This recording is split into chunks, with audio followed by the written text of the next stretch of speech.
Hello, what's up mga kapinta? Ayan guys, timpla ulit tayo mga kapinta. Ayan, Ford Everest guys. Ayan, metallic beige guys. Ayan, timplahin natin mano-mano guys gamit ang K92 guys. Ayan,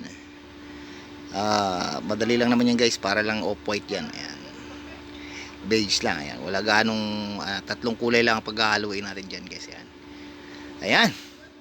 Kumusta? Ayan guys, shout out sa mga magagaling at magigiting na pintor guys. Lalong-lalo na sa mga talentadong pintor guys. Ayan. Sa mga madiskarting pintor guys. Ayan. Shout out sa inyong lahat. Kumusta kayong lahat diyan? Ayan. Sa mga kasamahan natin sa paint industry guys. Ayan. Shout out. Ayan guys. Patak-patak. Ayan. Tatlong kulay lang yan guys. Ayan. Transparent yellow. Ayan. Yung silver guys. Tsaka red oxide guys. Ayan, gamitan natin ng red oxide mamaya yan guys.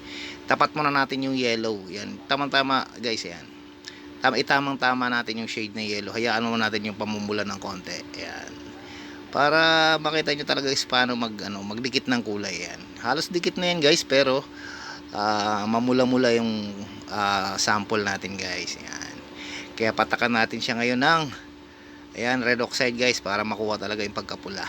Tapos dagdagan na lang natin mamaya ng silver guys, para tumama na sa may saktong kulay. Ayan guys, salamat sa suporta, salamat sa panonood. Ayan, halos tapos na yan guys. Ayan, lagay na lang natin sa tape. Ayan guys. Ayan.